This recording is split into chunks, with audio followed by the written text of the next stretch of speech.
बहुत स्वागत है आपका। इंडिया टीवी देख रहे हैं आप। आपके साथ मैं हूं प्राची पाराशर। हमारे खास कार्यक्रम कहानी कुर्सी की में बात करेंगे राजस्थान, मध्य प्रदेश, छत्तीसगढ़ में आखिर किसको मिलने जा रही है कुर्सी। इन तीनों ही राज्य में नतीजे आए, एक हफ्ते का वक्त बीत चुका है। तीनों ही राज्यों में बीजेपी को प्रचंड बहुमत मिला है, लेकिन अभी तक तीनों में से किसी भी राज्य के मुख्यमंत्री के नाम का ऐलान नहीं हो सका है। छत्तीसगढ़ को लेकर आज तस्वीर साफ होने वाली है। मुख्यमंत्री के नाम का ऐलान होने वाला है, लेकिन मध्य प्रदेश और राजस्थान की पिक्चर अभी क्लियर नहीं है। एमपी में कल विधायक दल की बैठक होगी, जिसके बाद मुख्यमंत्री के नाम का ऐलान होगा। वहीं राजस्थान में सीएम के नाम को लेकर सस्पेंस कायम है। सीएम का पद पाने के लिए राजस्थान बीजेपी में जबरदस्त गुटबाजी की खबरें भी सामने आ रही हैं। इस वक्त सबसे ज्यादा अगर कहीं पर हलचल है तो वो रायपुर के बीजेपी दफ्तर में है, जहां आज विधायक दल की बैठक हो रही है। सभी चुने गए विधायक मीटिंग में पहुंचे हैं।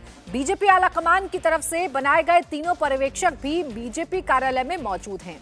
केंद्रीय मंत्री अर्जुन मुंडा, सर्बानंद सोनोवाल और बीजेपी के राष्ट्रीय महासचिव दुष्यंत गौतम के ऊपर विधायक दल की मीटिंग लेने की जिम्मेदारी है। उनके साथ प्रदेश अध्यक्ष अरुण साव और प्रदेश बीजेपी प्रभारी ओम माथुर भी हैं। विधायक दल की बैठक में नए सीएम के नाम पर चर्चा होगी। इसके बाद तय हुए नामों पर केंद्रीय नेतृत्व और प्रधानमंत्री नरेंद्र मोदी मुहर लगाएंगे। बीजेपी की तरफ से कहा गया है कि जिस किसी के नाम का ऐलान होगा वो बेहद चौंकाने वाला होगा। लक्ष्य निर्धारित करने ही आया। अभी विधायक दल की बैठक होगी, विधायक दल के बैठक में तय होगा। हमारे पार्टी के नेतृत्व में भरोसा है और पार्टी के हमारे नेता जो डिसाइड करेंगे सर्वमान्य से सबको हम लोग स्वीकार है। जो भी हमारे पार्टी में कई अच्छे चेहरे हैं और सब लोग योग्य हैं, जो भी पार्टी तय करेगी उस हम सबको मान्य करेंगे और छत्तीसगढ़ प्रदेश का विकास को आगे बढ़ाएंगे। सीएम का चेहरा विधायक दल की बैठक के बाद पता चलेगा और जो संगठन तय करेंगे वही सीएम होंगे। तो विधायक एक लाइन का जवाब दे रहे हैं कि सर्वसम्मति से फैसला लिया जाएगा और जो नाम मंजूर होगा बीजेपी आलाकमान को, वही नाम छत्तीसगढ़ में मुख्यमंत्री होगा। छत्तीसगढ़ सीएम के नाम पर फाइनल मुहर प्रधानमंत्री नरेंद्र मोदी लगाएंगे। रेस में कौन कौन है उसके नाम भी आपके सामने रख देते हैं। पूर्व केंद्रीय मंत्री रेणुका सिंह, जो कि छत्तीसगढ़ में बीजेपी की बड़ी आदिवासी नेता हैं। इसके अलावा विष्णुदेव साय, गोमती साय, लता उसेंडी और राम विचार नेताम, ये सभी आदिवासी समुदाय से आते हैं। वहीं बीजेपी प्रदेश अध्यक्ष अरुण साव के नाम पर भी विचार हो रहा है। अरुण साव ओबीसी समाज से आते हैं। रेस में 3 बार के पूर्व सीएम रमन सिंह भी शामिल हैं। तो क्या इन्हीं नामों में से कोई एक नाम फाइनल होगा, या फिर जैसा बीजेपी का वर्किंग स्टाइल है कि सरप्राइज बीजेपी की तरफ से दिया जाता है, कोई सरप्राइजिंग एलिमेंट भी छत्तीसगढ़ में बाकी है? मेरे साथ खास मेहमान स्टूडियो में राहुल महाजन, सीनियर जर्नलिस्ट, हर्षवर्धन त्रिपाठी जी, वरिष्ठ पत्रकार, और समीर चौगांवकर, वरिष्ठ पत्रकार हमारे साथ हैं। आप तीनों का बहुत बहुत स्वागत है। हर्षवर्धन त्रिपाठी जी, जैसा कह रहे हैं वहां पर तमाम विधायक और जैसा पर्यवेक्षक कह रहे हैं कि चौंकाने वाला नाम होगा, तो ये जो नाम हम चला रहे हैं इसमें से भी कोई अलग नाम हो सकता है? नहीं, मुझे नहीं लगता कि अब ऐसी कोई गुंजाइश है। बाकी तो जो नाम घोषित होगा वो चौंकाने वाला हो जाएगा। भारतीय जनता पार्टी में आजकल ये भी एक है कि आप जिसको भी नाम ले लें और जो अंत में बन जाता है वो चौंकाने वाला होता है। अब पता नहीं ये कितना बेहतर है, ये प्रक्रिया कितनी ठीक है। बाकी ये सब लोग जानते हैं कि प्रधानमंत्री नरेंद्र मोदी कोई भी निर्णय जब लेते हैं तो उसके पीछे उनका अपना जो राजनीतिक गुणागणित होता है और उसके बाद उस पर सहमति बनाई जाती है। मेरा ये मानना है कि नाम तो तय ही हो चुका है, उस पर सहमति बनाने की प्रक्रिया है। और मैं जो देख पाता हूं कि छत्तीसगढ़ में अगर देखें तो उस पर 2 चीजें बहुत साफ हैं कि एक तो साहू समाज से कोई हो सकता है, दूसरा आदिवासी हो सकता है। और चूंकि आदिवासी महिला है रेणुका सिंह, इसलिए उनका नाम बहुत चला। ओपी चौधरी का नाम बहुत चला क्योंकि वो अमित शाह के बड़े नजदीकी हैं। लेकिन इसके अलावा जो अरुण साव है प्रदेश अध्यक्ष, उनकी दावेदारी भला कैसे कम हो सकती है, उनकी अगुवाई में ये जीत कर आए हैं। और विष्णुदेव साय हो, राम विचार नेताम हो, गोमती साय हो, ये सारे लोग कैसे नहीं हो सकते? तो मेरा ये मानना है कि आज की तारीख में छत्तीसगढ़ तो एक ऐसी जगह है जहां से किसी भी चेहरे को आप तय करिए, क्योंकि वो वहां के किसी नेता की वजह से जीत हासिल नहीं हुई। सबसे जो बड़ी बात है कि छत्तीसगढ़ के किसी नेता की वजह से यह जीत हासिल नहीं है। छत्तीसगढ़ के नेता तो खुद ही एक तरह से कहें कि थोड़ा सा उदासीन चल रहे थे, निराश चल रहे थे। ये जीत पूरी तरह से नरेंद्र मोदी के चेहरे और अमित शाह ने तो भूपेश बघेल के जबड़े से जीत खींच ली है। तो ये लोग जो तय करेंगे वही तय होगा, और वहां किसी तरह की कोई मुझे वो भी नहीं दिखती है। जो पर्यवेक्षक भेजे गए हैं उससे भी ये तय लगता है कि उनको बताया गया होगा कि ये चीजें हैं और अंतिम समय में शायद तय होगा। तो शायद अभी कितने लोगों को पता होगा कि वो अनुमान लगा पाए, ये थोड़ा सा मुश्किल दिखता है। क्या यही वजह है समीर जी की गुटबाजी कम नजर आती है? वहां नेताओं की दावेदारी और नेताओं की जो दौड़ भाग है वो कम नजर आती है, क्योंकि वहां का जो नेतृत्व है, जो स्थानीय नेतृत्व है, वो ये जानता है कि जीत उनके संगठन की कम, ये शीर्ष नेतृत्व यानी केंद्रीय नेतृत्व की ज्यादा है। बिल्कुल, इसमें कोई दो राय नहीं। और इसलिए आप देखिए कि सबसे पहले छत्तीसगढ़ के अंदर विधायक दल की बैठक हो रही है। अभी तक मध्य प्रदेश और राजस्थान में विधायक दल की बैठक नहीं हो पाई है। मुझे लग रहा है कि छत्तीसगढ़ में मुख्यमंत्री चुनना सबसे आसान भारतीय जनता पार्टी केंद्रीय नेतृत्व के लिए रहेगा, क्योंकि वहाँ पर स्थानीय लेवल पर कोई ऐसा नेता नहीं है कि जो किसी तरह की चुनौती या किसी तरह का दबाव या अपना बता सके कि भाई मैं मुख्यमंत्री का दावेदार हूँ। मध्य प्रदेश में शिवराज सिंह चौहान इतने बड़े नेता है, तो उन्हें खारिज करना बहुत आसान नहीं रहा होगा मुख्यमंत्री के रूप में किसी और को चुनने के लिए। राजस्थान में भी यही बात है कि वसुंधरा वहाँ पर लगातार दबाव बनाती रही है, तो वसुंधरा के अलावा किसी और को चुनना, और कई केंद्र में नेता भी ऐसे कि जो बहुत प्रभावशाली है। तो मुझे लगता है कि छत्तीसगढ़ सबसे आसान भारतीय जनता पार्टी के लिए नेतृत्व चुनने के रूप में रहेगा तीनों प्रदेशों के अंदर। लेकिन फिर भी भारतीय जनता पार्टी बहुत सोच समझकर वहाँ पर निर्णय लेने जा रही है, क्योंकि भारतीय जनता पार्टी नहीं चाहती कि 15 साल सत्ता में रहने के बाद फिर ऐसा जो दिन आया था कि 15 विधायक भारतीय जनता पार्टी के जीत गए, तो बहुत शर्मनाक 2018 में हार हुई थी। प्रधानमंत्री नरेंद्र मोदी के लीड करने के बाद और अमित शाह के संगठन देखने के बाद एक लगभग हारी हुई बाजी को फिर से छत्तीसगढ़ में भारतीय जनता पार्टी ने जीता है। तो केंद्रीय नेतृत्व कभी नहीं चाहेगा कि छत्तीसगढ़ में अब ये स्थिति फिर आए कि 5 साल बाद हमें फिर हार का सामना करना पड़े।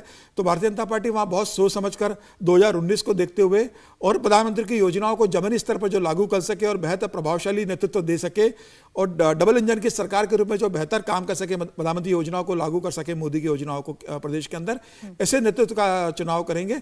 मुझे लग रहा है आज जो बैठक है शाम तक इसका तय हो जाएगा। तो छत्तीसगढ़ को लेकर बहुत ज़्यादा परेशानी भारतीय जनता पार्टी को नहीं होगी। जो हाईकमान नाम तय करेगा विधायक उसे शहर उसमें स्वीकार कर लेंगे।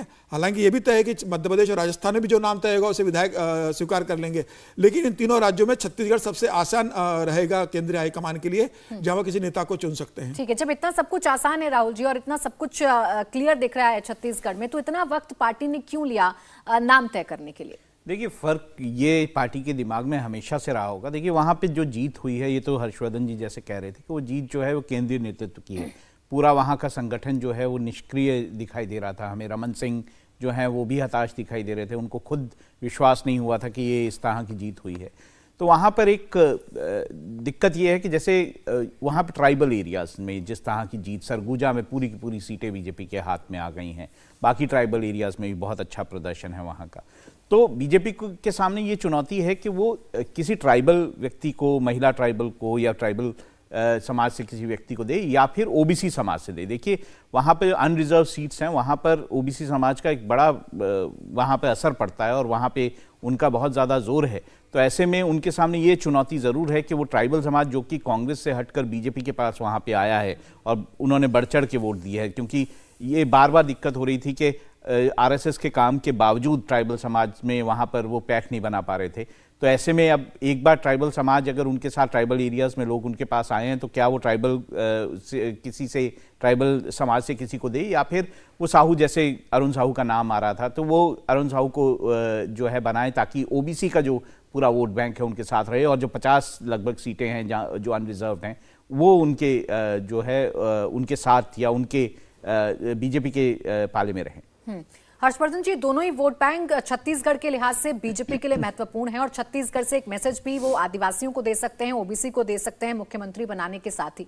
ये कितनी बड़ी मुश्किल है बीजेपी के सामने कि इन दोनों में से किसको चूज किया जाए और किसे छत्तीसगढ़ की कमान सौंपी जाए? नहीं, मुझे नहीं लगता कि इसमें कोई मुश्किल है भारतीय जनता पार्टी के लिए। और जो अभी तक खबरें निकल कर आ रही हैं कि तीनों ही राज्यों में मुख्यमंत्री के साथ उप मुख्यमंत्री का फॉर्मूला होगा। और जैसे छत्तीसगढ़ से लोग कह रहे हैं कि अगर विष्णुदेव साय या अरुण साव में से कोई मुख्यमंत्री बने और ओपी चौधरी उप मुख्यमंत्री बन गए तो दोनों ही काम उनका पूरा हो जाएगा। अब सवाल यहां यह है कि क्या वहां एक उप मुख्यमंत्री बनेगा या उस छोटे राज्य में भी 2 उप मुख्यमंत्री की तरफ जाएंगे, क्योंकि मध्य प्रदेश राजस्थान की जो स्थितियां हैं उसमें शायद 2 उप मुख्यमंत्री की तरफ जाएं। तो भारतीय जनता पार्टी के लिए वहां बहुत कोई मुश्किल नहीं दिखती है। और आदिवासी क्षेत्रों में वो किसी आदिवासी नेता की तरफ से या पिछड़े क्षेत्र में या पिछड़े जो लोग लाइन में लगकर वोट दिए वो किसी पिछड़े नेता की वजह से हुए, ऐसा नहीं है। वो नरेंद्र मोदी के नाम पर हुए, जो योजनाएं कही गई कि हम वो लागू कर रहे हैं या लागू करने जा रहे हैं उसकी वजह से हुई। और जिस तरह का काम पहले से वहां राष्ट्रीय स्वयंसेवक संघ और भारतीय जनता पार्टी के संगठन का आदिवासी क्षेत्रों में है, ये पिछली बार भी उनके लिए बड़ा चौंकाने वाला था। और एक तरह से कहते हैं ना कि जैसे बहुत बड़ा शौक लगे, जिस तरह का परिणाम आया था छत्तीसगढ़ में, सबको लग रहा था कि ठीक है भाई 1% 1.5% का फर्क होगा, थोड़ी सी सीटें कम हो जाएंगी, 35 हो जाएंगी, 40 हो जाएंगी, लेकिन एकदम से 15-20 सीटों पर चले जाना, यह तो बहुत ही शर्मनाक प्रदर्शन था। और उसमें जो सबसे बड़ी बात थी कि उसके बाद वहां के संगठन ने 4 साल तक कोई ऐसी रणनीति नहीं तैयार की जिससे लगे कि हां वो लड़ रहे हैं। भूपेश बघेल ने हेडलाइन मैनेजमेंट करके रखा। जिस राज्य में युवक निर्वस्त्र प्रदर्शन करते हो, जिस राज्य में गोबर में भी घोटाला हो जाए, जिस राज्य में सचिव वहां की वो जेल में हो, जिस राज्य का एक आईपीएस ऑफिसर भगोड़ा हो, वहां भी अगर भारतीय जनता पार्टी मोमेंटम नहीं बना पाई थी तो यह समझने वाली बात है। तो मुझे नहीं लगता कोई ऐसी मुश्किल है। एक मुख्यमंत्री और उप मुख्यमंत्री से भारतीय जनता पार्टी की ये दोनों जो सबसे बड़े समूह हैं उनका संतुलन साधा जा सकता है। और चूंकि 15 वर्ष तक रमन सिंह जो मतलब ये कहते हुए बड़ा अजीब लगता है, लेकिन अलग अलग चर्चा में अब तो जाति की चर्चा होती है, तो वो सवर्ण समाज से आते हैं। तो मुझे नहीं लगता कि अब फिर से भारतीय जनता पार्टी किसी सवर्ण की तरफ जाएगी। आदिवासी और पिछड़ा वो उसके कोर होंगे, उसके साथ सवर्ण तो उनके साथ है ही। रमन सिंह की दावेदारी तो बहुत ज्यादा मानी नहीं जा रही है समीर जी। अभी सबसे ज्यादा जो नाम उभर कर आ रहे हैं वो रेणुका सिंह, अरुण साव और विष्णुदेव साय के नाम उभर कर सामने आ रहे हैं। इन नामों में से कौन सा प्रबल दावेदार आपको लग रहा है जिस पर बीजेपी विश्वास जता सकती है? देखिए, मुझे लगता है प्रदेश अध्यक्ष अरुण साव सबसे प्रमुख मुझे लगता है कि जो मुख्यमंत्री बन सकते हैं। प्रदेश अध्यक्ष साहू समाज से आते हैं, संघ में भी उनका काफ़ी अच्छा तालमेल रहा है, प्रदेश संगठन में उन्होंने काफ़ी काम किया है। अमित शाह जी भी उनकी अच्छी ट्यूनिंग रही है, नरेंद्र मोदी भी उन्हें काफ़ी पसंद करते हैं। लगता है अरुण साव एक नाम अंतिम समय में मुहर लग सकती है। लेकिन इसके अलावा अगर महिला पे अगर जाती है, भारतीय जनता पार्टी का हाईकमान सोचता है कि किसी महिला को बनाना है, तो मुझे लग रहा है उस स्थिति में रेणुका सिंह भी एक प्रमुख दावेदार के रूप में आ सकती है। साय भी हो सकते हैं जो कई बार सांसद रहे, प्रदेश अध्यक्ष रहे। इसके अलावा मुझे लग रहा है गोमती साय का भी नाम चर्चा में चल रहा है। तो नाम तो काफ़ी है, लेकिन अगर मुझे प्रमुख रूप से अगर पूछा जाए तो मुझे लगता है कि इसमें रेणुका सिंह और प्रदेश अध्यक्ष अरुण साव, ये दो प्रमुख लगते हैं कि जिनमें से निर्णय होगा। अगर इसमें से दोनों से कोई मुख्यमंत्री नहीं बनता है तो मुझे ऐसा लगता है कि इनमें से दो में से कोई एक जरूर उप मुख्यमंत्री बनेगा, ये तय है।